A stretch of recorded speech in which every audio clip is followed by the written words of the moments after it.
নির্বাচন নিয়ে বিএনপি জামায়াত এনসিপির ত্রিমুখী অবস্থানে খটকায় সাধারণ মানুষ।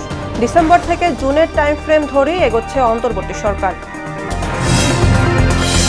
সংস্কার নিয়ে বিএনপি যথেষ্ট আন্তরিক, ঐক্যমত্য কমিশন সভায় সালাউদ্দিন। নানা দাবিতে সিইসির সঙ্গে বৈঠকে এনসিপি। গণহত্যার মামলায় ট্রাইব্যুনালে আওয়ামী লীগের মন্ত্রী প্রতিমন্ত্রী সহ ১৯ জন বিচারকদের নিরপেক্ষ থেকে দায়িত্ব পালনের আহ্বান আইন উপদেষ্টার। ৬ দফা আদায়ে মহাসমাবেশ করছে সারা দেশের পলিটেকনিক শিক্ষার্থীরা। দাবি পূরণ না হলে আরও কঠোর কর্মসূচির হুঁশিয়ারি।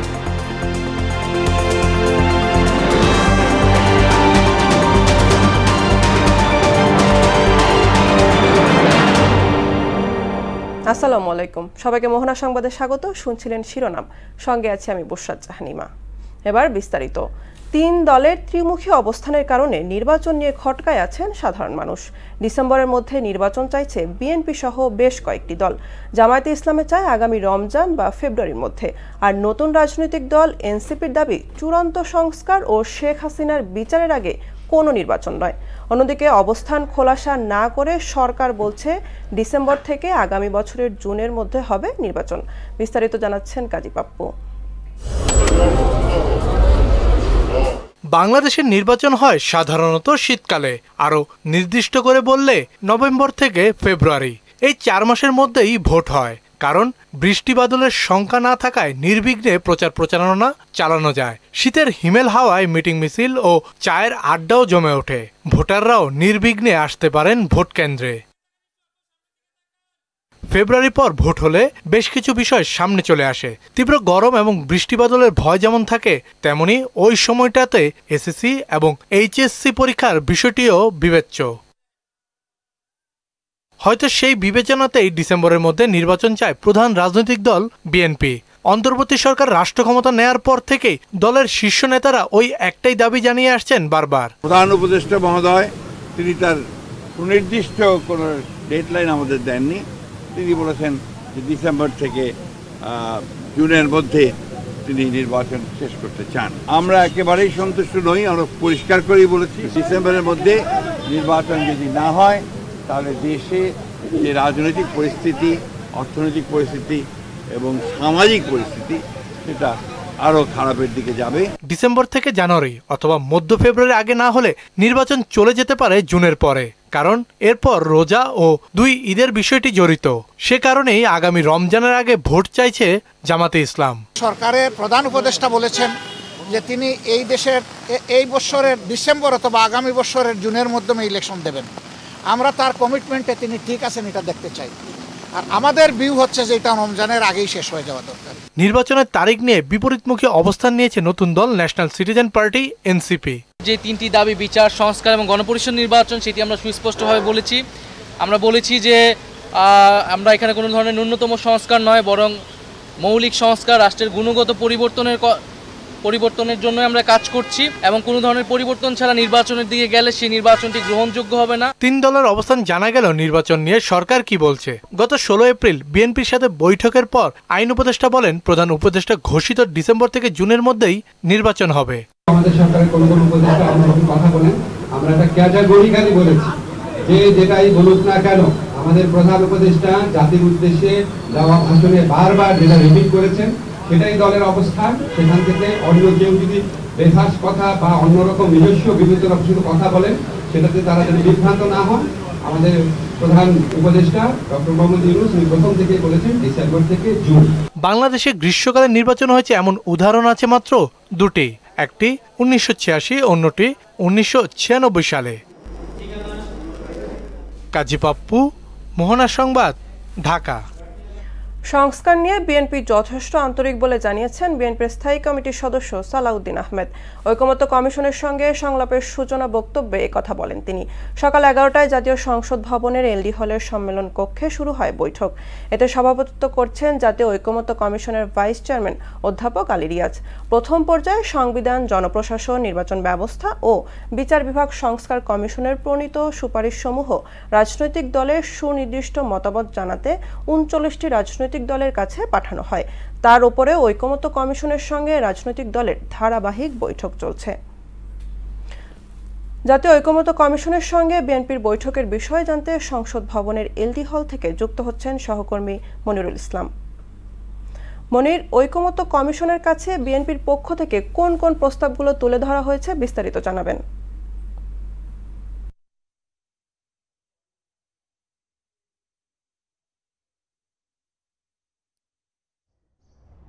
ইমা, আসলে দেশের বাস্তব পরিস্থিতি যদি আমি একটু বলি, সেক্ষেত্রে কিন্তু নির্বাচন নিয়ে এক ধরনের সংকট সৃষ্টি হয়েছে, বিশেষ করে বিভিন্ন রাজনৈতিক দলের মধ্যে এই মতানৈক্যের যে অভাব, সেই অভাবটাই কিন্তু ভোগাচ্ছে অন্তর্বর্তী সরকারকে, এবং সেজন্য কিন্তু অন্তর্বর্তীকালীন সরকার প্রধান বারবার বলছেন যে ডিসেম্বরের মধ্যে তারা নির্বাচন করতে চান, তবে কার্যত কিছু সংস্কার তারা করতে চান। এক্ষেত্রে তারা রাজনৈতিক দলগুলোর কাছে সময় চেয়েছেন, এবং ইতিমধ্যে কিন্তু আসলে 5টি সংস্কার কমিশনের কাছ থেকে এই যে জাতীয় ঐক্যমত কমিশন যে গঠন করা হয়েছে, সেখানে 166টি প্রস্তাবনা দেওয়া হয়েছে, এবং এই প্রস্তাবনা নিয়ে কিন্তু বিভিন্ন রাজনৈতিক দলের মত দ্বিমত রয়েছে।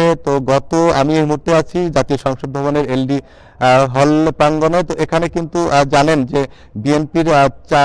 বিএনপির স্থায়ী কমিটির সদস্য সালাউদ্দিন আহমেদের নেতৃত্বে 4 সদস্যের একটি প্রতিনিধি দল তারা জাতীয় ঐক্যমত্য কমিশনের সঙ্গে বৈঠক করছেন, এবং এই বৈঠকটি কিন্তু দ্বিতীয় ধাপের বৈঠক। এই দ্বিতীয় ধাপের বৈঠক কিন্তু প্রথমে শুরু হয়েছিল গত বৃহস্পতিবার। তখন কিন্তু বিএনপির 5 সদস্য এসেছিলেন, এবং কয়েকটি বিষয় নিয়ে তাদের দ্বিমত রয়েছিল। তারপরে গত শুক্রবার বিএনপির যে নীতি নির্ধারক কমিটি আছে, বিশেষ করে দলটির ভারপ্রাপ্ত চেয়ারম্যান তারেক রহমানের দিক নির্দেশনায় একটি মিটিং হয়, এবং সেই মিটিংয়ে তারা একটা সিদ্ধান্ত উপনীত হয়, এবং সেই সিদ্ধান্ত নিয়েই তারা কিন্তু দর কষাকষি করছেন জাতীয় ঐক্যমত্য কমিশনের সঙ্গে।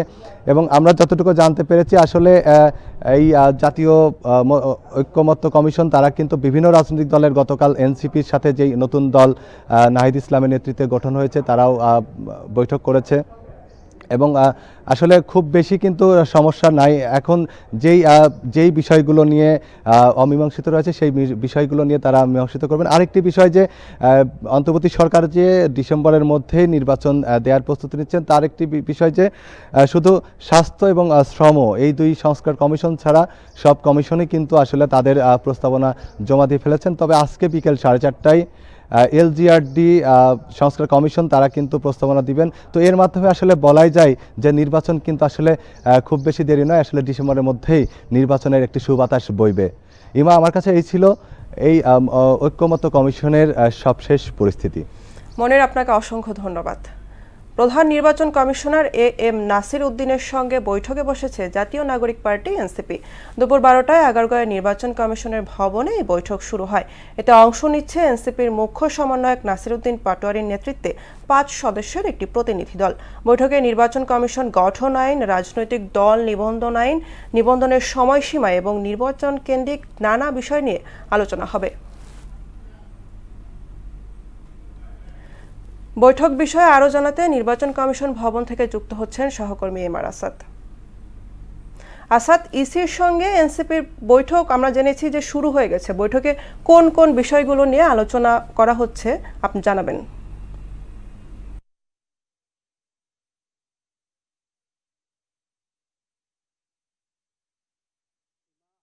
আজকে যে বৈঠকটি হচ্ছে সেটি কিন্তু আসলে বেশ কিছুদিন ধরেই বলা যায় বহুল প্রতীক্ষিত, কারণ আপনি জানেন যে নতুন রাজনৈতিক দলের যে নিবন্ধন, সেটার জন্য যে আবেদনের যে সময়সীমা, সেটি কিন্তু আজকে 20 তারিখ শেষ হচ্ছিল, এবং সেজন্য কিন্তু যারা নির্বাচন কমিশনের কর্মকর্তারা রয়েছেন কিংবা আমরা গণমাধ্যম কর্মীরা রয়েছে, আমরা কিন্তু অপেক্ষা করছিলাম যে জাতীয় নাগরিক পার্টি, যেটা আসলে আমরা জানি যে বৈষম্য বিরোধী ছাত্র আন্দোলন পরবর্তীতে যেটি সরকার পতন ঘটালো একটি যে সংগঠন, তাদের যে পলিটিক্যাল প্ল্যাটফর্ম, যেটাকে আমরা জানি যে জাতীয় নাগরিক পার্টি, তারা কখন নিবন্ধনের জন্য আবেদন করবে। তারা কিন্তু আপনি জানেন যে বৃহস্পতিবার কিন্তু একটি চিঠি তারা দিয়েছিল নির্বাচন কমিশনে, এবং তারই ধারাবাহিকতায় আজকে 20 তারিখ, যেদিন আসলে আবেদনের শেষ দিন, সেদিন তারা এসেছেন, এবং 5 জন এসেছেন, 5 জনের একটি প্রতিনিধি দল, এবং এর নেতৃত্ব দিচ্ছেন আসলে জাতীয় নাগরিক পার্টি যিনি মুখ্য সমন্বয়ক নাসিরউদ্দিন পাটোয়ারি। এছাড়াও খালেদ সাইফুল্লাহ রয়েছেন, তাসনোভা জাবিন রয়েছেন, এছাড়াও মুজাহিদুল ইসলাম রয়েছেন, অনিক রায় রয়েছেন। তারা চারজনই কিন্তু বাকি যে চারজন রয়েছেন তারা যুগ্ম আহ্বায়ক হিসেবে পদে রয়েছেন। সুতরাং একেবারে প্রথম সারির নেতারা যারা রয়েছেন জাতীয় নাগরিক পার্টির তারা না আসলেও দ্বিতীয় সারির যাদেরকে আমরা চিনি তারা কিন্তু এসেছেন এবং প্রধান নির্বাচন কমিশনারের সঙ্গে তাদের সাক্ষাৎ চলছে এবং এই সাক্ষাতে মূলত যে বিষয়টি গুরুত্ব পাবে সেটি হচ্ছে যে জাতীয় নাগরিক পার্টির নিবন্ধনের আবেদনের যে প্রক্রিয়াটা তারা যে আবেদনটি করেছেন যেন আবেদনের সময়সীমাটা আরো বাড়ানো হয় এবং আমরা ধারণা করছি হয়তো বা সেটি আরো 15 থেকে 1 মাস আরো বাড়ানো হতে পারে। তবে একটি তথ্য আপনাকে আমি জানিয়ে রাখতে চাই যে বিগত যে পতিত সরকার আওয়ামী লীগ সরকারের আমলেও কিন্তু যে 24 সালে যে নির্বাচন হয়েছিল সে প্রশ্নবিদ্ধ নির্বাচনের আগেও কিন্তু রাজনৈতিক দলের নিবন্ধনের জন্য একটি আবেদনের সময়সীমা দেওয়া হয়েছে এবং তখন কিন্তু 93টি আবেদন পড়েছিল। 93টি রাজনৈতিক দলের আবেদনের জন্য তারা কিন্তু আবেদন করেছিলেন, নিবন্ধনের জন্য আবেদন করেছিলেন। কিন্তু এবার এখন পর্যন্ত কিন্তু আমরা সেরকম সাড়া এখনো আসেনি। তবে আশা করা যাচ্ছে যে যদি সময়সীমা বাড়ানো হয় সেটি 40 পর্যন্ত হতে পারে, মানে 40টির মতো আবেদন নতুন রাজনৈতিক দলের জন্য আসতে পারে। ইমা, আমার কাছে নির্বাচন কমিশন থেকে এই ছিল সবশেষ। আসাদ, আপনাকে অসংখ্য ধন্যবাদ। জুলাই অভ্যুত্থানে গণহত্যার অভিযোগে গ্রেফতার সাবেক মন্ত্রী প্রতিমন্ত্রী সহ 19 জনকে আন্তর্জাতিক অপরাধ ট্রাইব্যুনালে হাজির করা হয়েছে। সকাল 10টায় প্রিজন ভ্যানে করে আনিসুল হক, সালমান এফ রহমান, দীপুমণি, জুনায়েদ আহমেদ পলক ও শাহজাহান খান সহ 19 জনকে ট্রাইব্যুনালে আনা হয়।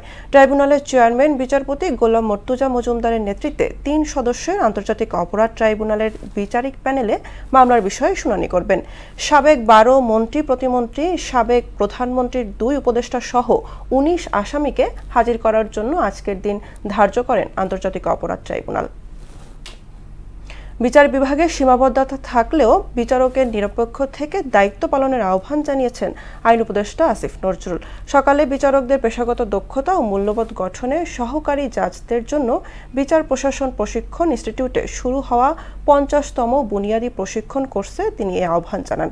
বলেন, দেশ গঠনে রাজনৈতিক বক্তব্য পরিহার করে গঠনমূলক আলোচনা এবং আঞ্চলিক নেতৃত্ব প্রতিষ্ঠার দিকে জোর দিতে হবে। আমার যারা ক্লাসমেট তারা প্রত্যেকে রিটায়ার করে গেছে। 30% সম্পর্কে আমি অভিযোগ শুনেছি, বেশ ক্রেডিবল অভিযোগ, বাট ধরে নাম 10% এখানে অন্যায় করে বা অবিচার করে। অন্যায় অবিচার করার জন্য তো পৃথিবীতে অনেক প্রফেশন ছিল, বিচারকদের এটা মানে করার কোনো স্কোপ নাই, কোনো স্কোপ নাই। 6 দফা দাবিতে সারা দেশের পলিটেকনিক ইনস্টিটিউটে একযোগে মহাসমাবেশের ডাক দিয়েছেন কারিগরি ছাত্র আন্দোলন বাংলাদেশ। বেলা 12টার দিকে আগারগাঁয়ে অবস্থান নেয় শিক্ষার্থীরা। সরকারের উচ্চ পর্যায়ে দৃষ্টি আকর্ষণ করা এবং যৌক্তিক দাবিগুলোর দ্রুত বাস্তবায়নের লক্ষ্যে এমন কর্মসূচি পালন করা হচ্ছে বলে জানিয়েছেন কারিগরি শিক্ষা বোর্ডের আয়ত্তভুক্ত শিক্ষার্থীদের এই জোট। আন্দোলনের সমন্বয়করা বলেন, তাদের দাবি যৌক্তিক, তারপরও সরকারের পক্ষ থেকে কার্যকর কোনো সাড়া পাওয়া যায়নি। দাবি আদায় না হওয়া পর্যন্ত আন্দোলন চালিয়ে যাওয়ার কথাও বলেন পলিটেকনিক ইনস্টিটিউটের শিক্ষার্থীরা। কারিগরি ছাত্র আন্দোলন বাংলাদেশের কর্মসূচির খবর জানতে রাজধানীর আগারগাঁও থেকে যুক্ত হচ্ছেন সহকর্মী মুনতাসির মামুন। মামুন, রাজধানীর কোন কোন পয়েন্টে কারিগরি ছাত্র আন্দোলনের মহাসমাবেশ চলছে এবং আন্দোলনরতরা কি বলছেন?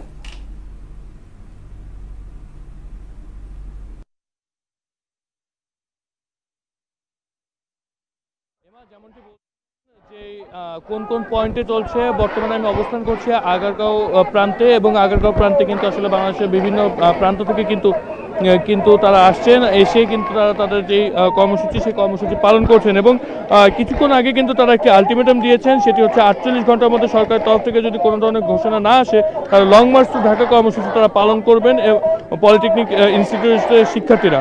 এছাড়াও তারা কিন্তু বিভিন্ন ধরনের স্লোগানে মুখরিত করছেন এই পলিটেকনিক ইনস্টিটিউটের সামনে, অর্থাৎ মহিলা পলিটেকনিক ইনস্টিটিউট আগারগাঁওয়ের সামনে। এবং যদি একটু তাদের কাছ থেকে জানার চেষ্টা করি যে আসলে তাদের যে দাবিগুলো, সেই দাবিগুলো কি কি রয়েছে, আপনাদের দাবিগুলো কি কি?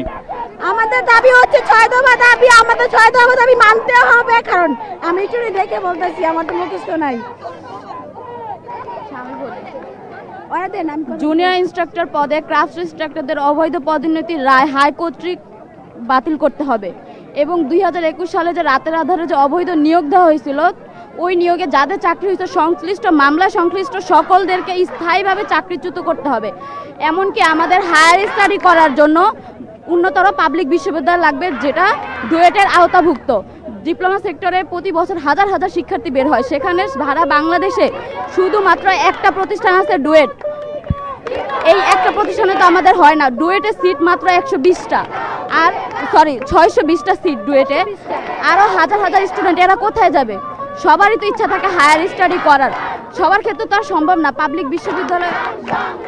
এছাড়াও আসলে কিন্তু তারা বিভিন্ন ধরনের যে স্লোগান, অর্থাৎ তুমি কে আমি কে, ডিপ্লোমা ইঞ্জিনিয়ার, 13 হাতিয়া গর্জে ওঠা আরেকবার, এমন স্লোগানে কিন্তু আসলে মুখরিত করছেন পুরো এলাকাটি। তো এমআই আমার কাছে সর্বশেষ ছিল এটি। এমন আপনাকে অসংখ্য ধন্যবাদ। চট্টগ্রাম প্রকৌশল ও প্রযুক্তি বিশ্ববিদ্যালয় চুয়েটে হয়ে গেল দেশের ব্যতিক্রমধর্মী এক আয়োজন। দ্য অডিসি নামের প্রতিযোগিতায় নিজের মেধা বিকাশে বিভিন্ন প্রস্তাবনা উপস্থাপন করেন বিভিন্ন বিশ্ববিদ্যালয়ের প্রায় 600 শিক্ষার্থী। চট্টগ্রাম থেকে আব্দুল হকের ক্যামেরায় রিয়াজ উদ্দিনের প্রতিবেদন, জানাচ্ছেন আফরিন পপি। চট্টগ্রাম প্রকৌশল ও প্রযুক্তি বিশ্ববিদ্যালয়ে দ্য অডিসি 2025 নামে হয়ে গেল সিভিল ইঞ্জিনিয়ারিং শিক্ষার্থীদের জন্য দেশের অন্যতম বড় প্রতিযোগিতা। আইসক্রিমের কাঠি দিয়ে বানানো সেতু, তার উপর একের পর এক ঝোলানো হচ্ছে বাটখারা। কোনটা কতটা ওজন নিতে পারে তা দেখছেন শত শত শিক্ষার্থী। চুয়েট শাখার American Society of Civil Engineers আয়োজন করে এই উৎসব, যেখানে অংশ নেয় বুয়েট, কুয়েট, রুয়েট, ডুয়েট, নর্থ সাউথ, ব্রাক, আইইউটি, সাস্ট সহ 20টির বেশি বিশ্ববিদ্যালয়। প্রতিযোগিতা ছিল AutoCAD competition, poster presentation, case study ও ট্রাস্ট ডিসকাশন সহ বিভিন্ন বিষয়ে। বিভিন্ন ইউনিভার্সিটি থেকে সবাইকে এনে এখানে তাদের স্কিলগুলো তারা যা প্র্যাকটিক্যালি যা শিখেছে এটা যাতে ইমপ্লিমেন্ট করতে পারে, আসলে সেই উদ্দেশ্যটাই আমাদের এখানে মূল মুখ্য। ট্রাস্ট ব্রিজ মেকিং কম্পিটিশন আসছি, যেখানে হচ্ছে যে ফ্রি স্টাইলে যে কোনো ডিজাইনের ট্রাস্ট মেক করা যায়। টেস্ট কম্পিটিশন, ক্যাট কম্পিটিশন এবং ট্রাস্ট কম্পিটিশন, এগুলোর মাধ্যমে নিজেদেরকে ইনভলভ করতে পারছি। এসি স্টুডেন্ট চ্যাপ্টার চুয়েট আমাদের জন্য যে সুযোগটা তৈরি করে দিল, সেটা কিন্তু আমাদের জন্য এই বাস্তব জীবনে শেখার জন্য, যে আমাদের যে ইঞ্জিনিয়ার হব সেই শেখাটাকে হচ্ছে আমাদের আরও উদ্বুদ্ধ করছে। প্রতিযোগিতার পাশাপাশি ছিল টেকনিক্যাল সেমিনার ও ওয়ার্কশপ, যেখানে শিক্ষার্থীরা বাস্তব সমস্যার সমাধান এবং ইন্ডাস্ট্রির সঙ্গে নিজেদের যুক্ত করার সুযোগ পান। বিজয়ীদের জন্য ছিল 1,10,000 টাকা নগদ পুরস্কার। এসি স্টুডেন্ট চ্যাপ্টারের থ্রু দিয়ে আমরা চেষ্টা করেছি যে কমিউনিটিকে কিছু ইনভলভ করে কাজ করা। যেই কর্মকাণ্ডগুলো এখানে হচ্ছে সেটা হচ্ছে stem education, science, technology, engineering and mathematics, যেটা এখন পৃথিবীর সব জায়গায়, সব দেশে প্রাইমারি স্কুল থেকে শুরু করে হায়ার এডুকেশন পর্যন্ত স্টেম এডুকেশনটা এখন প্রচলিত। বিজয়ীদের মাঝে সনদ বিতরণের মাধ্যমে শনিবার পর্দা নামে আসরের আয়োজকরা জানান, আগামী বছর আরও বড় পরিসরে আয়োজনের পরিকল্পনা রয়েছে। আফরিন পপি, মোহনা সংবাদ। দেশের বাইরের খবর। সাম্প্রতিক কিছু নীতির প্রতিবাদে মার্কিন প্রেসিডেন্ট ডোনাল্ড ট্রাম্পের বিরুদ্ধে ফের রাস্তায় নেমেছেন হাজারো মানুষ। এই বিক্ষোভকে স্বাধীনতার জন্য নতুন লড়াই বলছেন আন্দোলনকারীরা। এদিকে গাজায় ইসরায়েলি হামলায় আরও 52 ফিলিস্তিনি নিহত হয়েছে। অন্যদিকে ইস্টার সানডে উপলক্ষে যুদ্ধবিরতির ঘোষণা দিলেও রাশিয়া হামলা চালিয়ে যাচ্ছে বলে অভিযোগ করেছেন ইউক্রেনের প্রেসিডেন্ট ভলোদিমির জেলেনস্কি। কাজী শাহিনের ডেস্ক রিপোর্ট। অভিবাসীদের বিতাড়িত করা, সরকারি চাকরি থেকে ছাঁটাই এবং গাজা ও ইউক্রেন নীতির বিরুদ্ধে দেশ জুড়ে আবারও বিক্ষোভ করছেন মার্কিনিরা। স্থানীয় সময় শনিবার রাজধানী ওয়াশিংটন ডিসির পাশাপাশি নিউ ইয়র্ক, শিকাগো সহ প্রধান শহরগুলোতে রাজপথ কাঁপান তারা। হোয়াইট হাউসের সামনে ট্রাম্প বিরোধী বিভিন্ন স্লোগান সংবলিত প্লাকার্ড নিয়ে বিক্ষোভকারীরা অবস্থান নেন। অভিবাসীদের সমর্থনে এবং ট্রাম্প প্রশাসনের অভিবাসীদের বের করে দেওয়ার বিরুদ্ধে স্লোগান দেন তারা। বিভিন্ন বিশ্ববিদ্যালয়ে ট্রাম্প প্রশাসনের তহবিল কমানো বা বন্ধ করে দেওয়ার প্রতিবাদ জানিয়ে আন্দোলনকারীরা বলছেন, এটি মার্কিনীদের স্বাধীনতার জন্য নতুন লড়াই। গাজা ও ইউক্রেনের পক্ষেও স্লোগান দেন বিক্ষোভকারীরা। বিক্ষোভের মূল আয়োজক গোষ্ঠীর নাম 50501। এর অর্থ 50 অঙ্গরাজ্যে 50 বিক্ষোভ, একটি আন্দোলন। এ কর্মসূচির নাম দেয়া হয় ন্যাশনাল ডে অফ অ্যাকশন। এদিকে ফিলিস্তিনের গাজায় ইসরায়েলি হামলায় আরও 52 ফিলিস্তিনি নিহত হয়েছে। এ নিয়ে গত 18 মাসে উপত্যকাটিতে প্রাণহানি ছাড়ালো 51,100। 12টি প্রধান দাতা গোষ্ঠীর নেতারা এক জরুরি সতর্কবার্তায় বলেন, ফিলিস্তিনি শিশুদের দিনে এক বেলারও কম খাবার খেয়ে বেঁচে থাকতে হচ্ছে। কারণ 43টি আন্তর্জাতিক ও ফিলিস্তিনি সহায়তা গোষ্ঠীর প্রায় 95% তাদের পরিষেবা স্থগিত বা বন্ধ করে দিতে বাধ্য হয়েছে। ওদিকে স্টার সানডে উপলক্ষে 30 ঘন্টার অস্ত্রবিরতি ঘোষণা করেও তা মানছেন না রাশিয়ার প্রেসিডেন্ট ভ্লাদিমির পুতিন। এমন দাবি করে ইউক্রেনের প্রেসিডেন্ট ভলোদিমির জেলেনস্কি। বলেছেন, রুশ বাহিনী এখনও হামলা অব্যাহত রেখেছে। কাজী শাহরিন, মোহনা সংবাদ। বিশ্বের বিভিন্ন দেশে পালিত হচ্ছে খ্রিস্টানদের ধর্মীয় উৎসব ইস্টার সানডে। এদিন খ্রিস্টান ধর্মের প্রবর্তক যীশু খ্রিস্ট মৃত্যু থেকে পুনরুত্থান করেন। তাই ধর্মীয় উপাসনা সহ নানা আয়োজনে দিনটি উৎসব মুখর পরিবেশে উদযাপন করেন খ্রিস্টান ধর্মাবলম্বীরা। শনিবার রাতে বিশ্বজুড়ে অর্থোডক্স গির্জা এবং ক্যাথেড্রালগুলিতে ঝাঁকঝমকপূর্ণ অনুষ্ঠানের মাধ্যমে ইস্টার সানডে উদযাপন করা হয়। শেষ করব মোহনা সংবাদ, যাবার আগে শিরোনামগুলো আরও একবার। নির্বাচন নিয়ে বিএনপি জামায়াত এনসিপির ত্রিমুখী অবস্থানে খটকায় সাধারণ মানুষ। ডিসেম্বর থেকে জুনের টাইম ফ্রেম ধরেই এগোচ্ছে অন্তর্বর্তী সরকার। সংস্কার নিয়ে বিএনপি যথেষ্ট আন্তরিক, ঐকমত্য কমিশন সভায় সালাউদ্দিন। নানা দাবিতে সিএসির সঙ্গে বৈঠকে এনসিপি। গণহত্যার মামলায় ট্রাইব্যুনালে আওয়ামী লীগের মন্ত্রী প্রতিমন্ত্রী সহ 19 জন। বিচারকদের নিরপেক্ষ থেকে দায়িত্ব পালনের আহ্বান আইন উপদেষ্টার। এবং 6 দফা আদায়ে মহাসমাবেশ করছে সারা দেশের পলিটেকনিক শিক্ষার্থীরা। দাবি পূরণ না হলে আরও কঠোর কর্মসূচির হুঁশিয়ারি। এই ছিল মোহনা সংবাদে। পরবর্তী সংবাদ বিকেল 5:30টায়। এর আগে বিকেল 3টায় দেখবেন সংবাদ এক নজরে। মোহনার সবশেষ খবর সবার আগে জানতে ভিজিট করুন www.mohana.tv। সংবাদ দেখতে পারেন ফেসবুক ও ইউটিউবে। এতক্ষণ সঙ্গে থাকার জন্য ধন্যবাদ সবাইকে।